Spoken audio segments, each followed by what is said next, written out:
बच्चों पिछले वीडियो में आपसे हम डिस्कस कर चुके हैं कि वेलोसिटी इन स्फेरिकल मिरर में जब ऑब्जेक्ट प्रिंसिपल एक्सिस के अराउंड मूव करता है तो वेलोसिटी इमेज का क्या होता है, उस केस को ऑलरेडी हम डिस्कस कर चुके हैं। यदि आप उस वीडियो को नहीं देखे हैं तो यूट्यूब पे टाइप करो पंकज फिजिक्स सेंटर और वेलोसिटी इन स्फेरिकल मिरर और जाके देखो, part by part her case का वीडियो मिलेगा। तो अब क्या है, केस नंबर फर्स्ट हम डिस्कस कर चुके हैं जब प्रिंसिपल एक्सिस के अराउंड मूव करता है। आज हम डिस्कस करने वाले हैं जब ऑब्जेक्ट हमारा क्या होता है, प्रिंसिपल एक्सिस के परपेंडिकुलर डायरेक्शन में मूव करे। तो केस नंबर 2 लिखना बच्चों, हेडिंग लिखना case 2। Object if object moves perpendicular to principal axis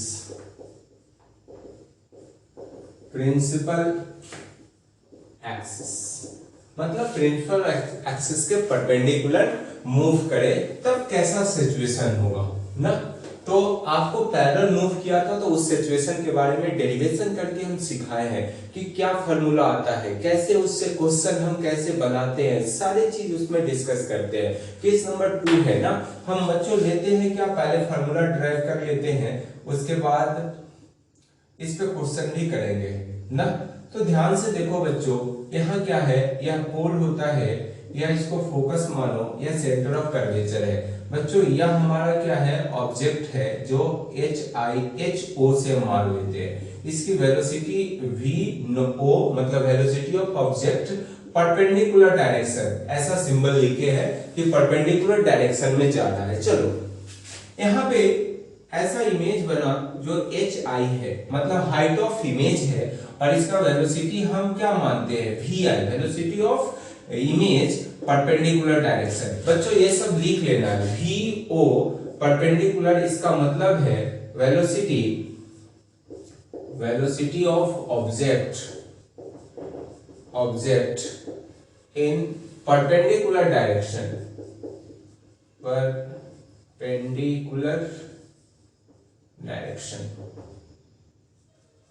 ना, परपेंडिकुलर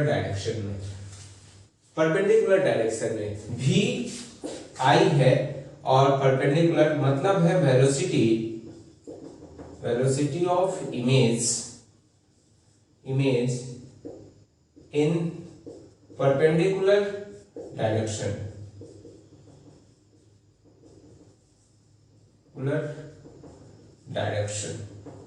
कोई परेशानी क्या, इस तरह से यह H0 मतलब HO जो है वह हम लिख रहे हैं बच्चों हाइट ऑफ ऑब्जेक्ट, और HI जो है वह है बच्चों हाइट ऑफ इमेज। कोई परेशानी नहीं है। ऑब्जेक्ट रखा हुआ है प्रिंसिपल एक्सिस के ऊपर अपवर्ड डायरेक्शन में और इमेज बन रहा है प्रिंसिपल एक्सिस के नीचे मतलब डाउनवर्ड डायरेक्शन में। ये सारी कहानी है। एक बार देख, हमारा मैग्निफिकेशन क्या होता है, याद करो तो बच्चों m इक्वल टू होता है height of image upon height of object, ratio होती है height of image upon height of object का। चलो इससे क्रॉस मल्टीप्लाई करो तो HI equal to MH0। Change कौन होने वाला है, m को हम क्या मानते हैं, कांस्टेंट मान लो, और यह HI और H0 को डिफरेंशिएट करो, दोनों साइड क्या करो, डिफरेंशिएट कर लेते हैं विद रिस्पेक्ट टू टाइम। मतलब क्या करते हैं बच्चों, differentiation both side with respect to time के रिस्पेक्ट में क्या करते हैं, डिफरेंशिएट कर लेते हैं। चलिए यहाँ पे आना, इधर देखना बच्चों, इधर तो क्या करोगे, DHI अपॉन DT लिख लेते हैं, डिफरेंशिएट कर लेते हैं, इक्वल टू m हमारा क्या है, कांस्टेंट माने, तो m जो है मैग्निफिकेशन वह क्या रहेगा, कांस्टेंट रहेगा। बढ़ेगा कौन, हमारा हाइट जो है, और HI जो है यही हमारा बढ़ने और घटने वाला है। तो क्या है, m हमारा कांस्टेंट मानोगे तो DH0 अपॉन DT यही ना लिखोगे। चलो अब क्या होता है कि rate of change of displacement, यहां हम हाइट के टर्म में ले रहे हैं ना, तो हम क्या लिखते हैं, वेलोसिटी लिखते हैं। बच्चों इसको हम क्या लिखेंगे, VI, मतलब VI velocity of image perpendicular direction. चलो, और m तो m ही है, और dh अपॉन dt को क्या लिखोगे, velocity of object perpendicular direction. यही हमारा फॉर्मूला आता है। अब क्या है, ऐसा तब आया है जब इसको आप रेस्ट में मानो, इसको जब आप रेस्ट में माने हैं। यदि रेस्ट में नहीं होता तो क्या करते बच्चों, रेस्ट में नहीं होता, वो भी मूव करता तो कुछ और कंडीशन आता। लेकिन अब क्या है, यह हम रेस्ट में मान चुके हैं। क्या माने हैं, रेस्ट में माने हैं, तो ऐसा सिचुएशन आया है हमें ना। अब बताओ कि यदि रेस्ट में नहीं रहता, रेस्ट में नहीं रहता तो क्या सिचुएशन आएगा, ऐसा लिखना है ना। इस पे क्वेश्चन भी करेंगे अभी। अब देखो दोनों मूव कर जाए ना, ये सब मिटा लें, यहाँ पे लिख लेते हैं। क्या लिखोगे, यहाँ पे लिखो, यदि दोनों मूव करे ना, मिरर और if object and mirror both are moves, दोनों मूव्स कर रहा है, तो क्या लिखोगे, ऐसा लिखोगे, velocity of image perpendicular direction minus velocity of mirror in perpendicular direction. Perpendicular ही, ऐसा नहीं है कि आप मिरर को मतलब एक्स एक्सिस के अलॉन्ग मूव करा दो और ऑब्जेक्ट को परपेंडिकुलर, ऐसा कोई केस नहीं बनता है ना। तो अब क्या करोगे, परपेंडिकुलर इक्वल टू क्या लिखोगे, m जो मैग्निफिकेशन है, और क्या लिखोगे, वेलोसिटी ऑफ परपेंडिकुलर माइनस का वेलोसिटी ऑफ मिरर परपेंडिकुलर। तो इस तरह से यदि दोनों मूव करे बच्चों तो इस फार्मूला का यूज करो, एक मूव करे तो इस फार्मूला का यूज करे ना। तो ये सारी हमारा इसका लॉजिक है। चलो इस पे हम क्वेश्चन एक कर लेते हैं ना, क्वेश्चन कर लेते हैं। तो ये सब आप लिख लो और क्वेश्चन करते हैं, इस पे देखना क्या होता है। मान लो इसी में क्वेश्चन करो, मान लो बच्चों कि यह जो ऑब्जेक्ट जो है अब यहाँ पे नहीं है, यहाँ हमारा क्या है, इस पे रखा हुआ है, कितना, यह जो है वो रखा हुआ है HI जो है मतलब HO, वह कितने डिस्टेंस पे, हमारा 10 सेंटीमीटर डिस्टेंस पे रखा हुआ है ना। इसका F जो है वो 20 सेंटीमीटर है, किसका, फोकल लेंथ मिरर का, जो भी है। अब हमें बताना है, और इधर यह ऑब्जेक्ट जो मूव कर रहा है इस डायरेक्शन को आप पॉजिटिव कंसीडर करो, पॉजिटिव, और मूव कर रहा है 4 मीटर पर सेकेंड की रफ्तार से मूव कर रहा है, 4 मीटर पर सेकेंड की रफ्तार से, वह 20 सेंटीमीटर है। ये सारी हमारी कहानी है। आपसे पूछ रहा है कि फाइंड करो, और ये रेस्ट कंडीशन है, find velocity of image, velocity of image, image का वेलोसिटी क्या होगा ये बताना है ना। तो क्या करोगे, हमारा टारगेट क्या है, फॉर्मूला तो यही है, एक रेस्ट में है तब की बात करते हैं, दोनों मूव करेंगे तब अभी दूसरा केस लेंगे ना। तो ये सिंगल मूव कर रहा है, सोचो पहले, तो हमें क्या है, मैग्निफिकेशन, टारगेट क्या होना चाहिए, मैग्निफिकेशन निकालने का। तो मैग्निफिकेशन निकालने के लिए हमें क्या क्या चाहिए, हमें m इक्वल टू क्या होता है, बोल तो बच्चों, माइनस v अपॉन यू। हमें u मालूम है और v नहीं, v मालूम हो जाए तो काम बनेगा कि नहीं। तो यह कैसे माइंड में आता है, आपको जब फॉर्मूला लिखोगे तो अपने आप वो अंदर से फील आता है कि अच्छा अब हमें करना क्या चाहिए। तो हमें माइंड में आया स्ट्राइक कि देख भाई, यह तो 10 सेंटीमीटर u दिया हुआ है, 20 सेंटीमीटर f भी दिया हुआ है, तो क्यों ना हम मिरर फार्मूला यूज करके, और यदि मान लेते, यदि हाइट हमें दिया रहता और मैग्निफिकेशन मालूम रहता तो कुछ और बात इससे डायरेक्ट निकाल लेते, मैग्निफिकेशन मालूम रहता डायरेक्ट पुट कर लेते, लेकिन ऐसा है नहीं, तो हमें उपाय लगाना पड़ेगा। तो क्या उपाय लगाओगे, मिरर फार्मूला लगाते हैं। तो मिरर फार्मूला लगाओगे बच्चों, यहाँ हम सॉल्व कर रहे हैं, ध्यान से देखना, एक क्वेश्चन था हमारा ना, यही क्वेश्चन था, और इसको मिटाओ, देखो क्या होता है। चलो मिरर फार्मूला लगाते हैं, मिरर फॉर्मूला, तो क्या होगा, 1/f equal to 1/v plus 1/u।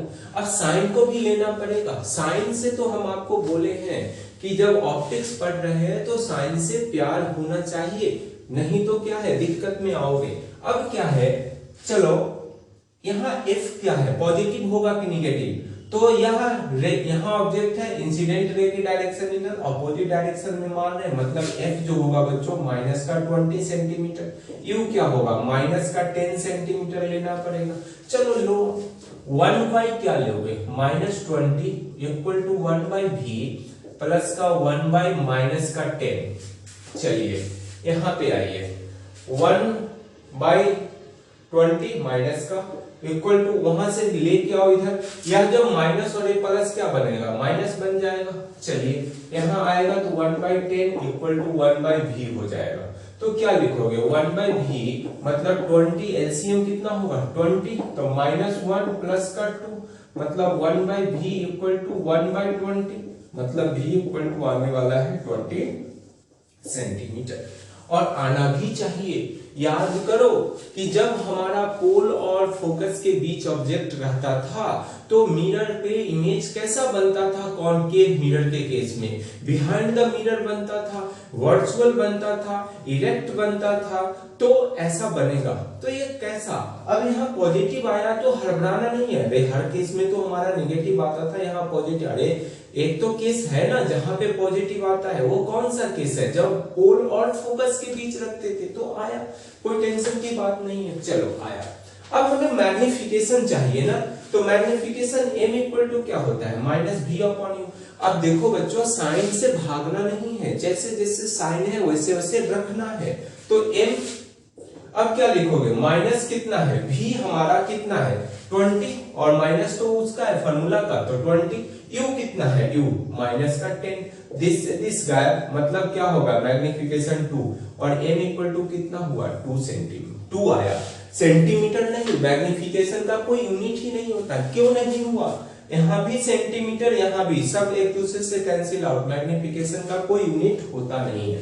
चलो टेंशन की बात है कि मैग्निफिकेशन पॉजिटिव आया तो आना भी चाहिए ना, क्यों आना चाहिए कि हाइट ऑफ इमेज ऊपर ही है और जो इमेज बनेगा वो वर्चुअल और इरेक्ट बनता है ना, तो पॉजिटिव ना, तो आना भी चाहिए, आया भी। चलिए कोई बात नहीं है, अब इधर हम मिटा रहे हैं। अब हमें क्या है, टारगेट तो है कि वेलोसिटी इमेज का बताओ कि यदि यह फोर्स से ऑब्जेक्ट दौड़ रहा है तो इमेज कितने से दौड़ेगा और उसका डायरेक्शन किधर होगा, देखना। देखो बच्चों देखो क्या होता है, फार्मूला अभी अभी डेरिवेशन किए हैं, image perpendicular direction m velocity of object in perpendicular direction, तो vi तो निकालना है तो निकाल लेंगे। m कितना आया है 2 तो 2 लिखेंगे, 2 इंटू ऑब्जेक्ट का कितना है 4 मीटर पर सेकेंड, बच्चों 8 मीटर पर सेकेंड की रफ्तार से हमारा दौड़ेगा, कौन दौड़ेगा इमेज दौड़ेगा, और किधर होगा पॉजिटिव है, इसका मतलब ऊपर पॉजिटिव माने हैं डायरेक्शन, तो इमेज भी ऊपर की ओर ही दौड़ेगा ना। तो इस तरह से क्वेश्चन करना है यदि रेस्ट में है। अब मान लो यही क्वेश्चन है और इस समय यह क्या बोला कि मिरर भी अब रेस्ट में नहीं है, सेम क्वेश्चन है, कोई डेटा उल्टा नहीं कर रहा है ताकि तुरंत बन जाए, और यह भी मान लेते हैं कि 2 मीटर पर सेकेंड की रफ्तार से मिरर भी भागता, मतलब Vm जो है वह 2 सेंटीमीटर 2 से मीटर पर सेकेंड है। तो अब क्या होगा, सारा डेटा तो हमें मालूम है ना, सब मालूम है, तो इसी से बनाओ। अब फॉर्मूला कौन लगाओगे, अभी तुरंत बोले हैं, तो क्या लगाओगे v परपेंडिकुलर डायरेक्शन माइनस का Vm perpendicular direction m velocity of object perpendicular velocity of mirror perpendicular, इन्हें लगाओगे तो यह तो निकालना है, तो vi तो निकालना है, रहने दे, वेलोसिटी कितना है 2 तो 2 लिख लीजिए, इक्वल टू क्या लिखिएगा m कितना आया है 2 आया है तो 2 लिखो, वेलोसिटी ऑफ ऑब्जेक्ट कितना है 4 माइनस 2, यही ना लिखोगे, तो क्या लिखोगे vi परपेंडिकुलर माइनस का 2 तो 2 और यहाँ क्या बचेगा 2 मतलब 4 और यहाँ 2 उधर गया तो क्या लिखोगे vi परपेंडिकुलर तो 4 प्लस 2 मतलब 6 मीटर पर सेकेंड। तो इस तरह से 6 मीटर पर सेकंड लिख लेंगे, कोई रॉकेट साइंस है की। तो आपको क्वेश्चन देखना है कि क्या बोलता है, रेस्ट में है कि दोनों दौड़ रहा है। दोनों दौड़ रहा है तो इस पे कॉन्सेप्ट पे यूज करेंगे, दोनों नहीं दौड़ रहा है तो यह वाला कॉन्सेप्ट, यह मिरर का जो स्पीड है उसको 0 मान लेंगे, नहीं है तो 0 मान लो, है तो लिखो, नहीं है तो 0। इस तरह से क्वेश्चन करते हैं। अगले वीडियो में हम डिस्कस करेंगे कि मान लो कि इमेज ऑब्जेक्ट हमारा कुछ एंगल पे दौड़े तो उस केस को कैसे बनेंगे। यदि इन दोनों केस को यदि आप रिवीजन करके और देख के आओगे तो 100% वो समझ में आएगा। कोई बड़ी दोनों का कॉम्बिनेशन है वो एक तरह से। तो एंगल पे और एक बात और आना चाहिए कि कंपोनेंट ब्रेक करने आना चाहिए। यदि नहीं आएगा तो फिर वहां दिक्कत होगा, और ना भी आए तो टेंशन लेना नहीं है, हम सिखाएंगे वो कैसे होता है ना। That's it.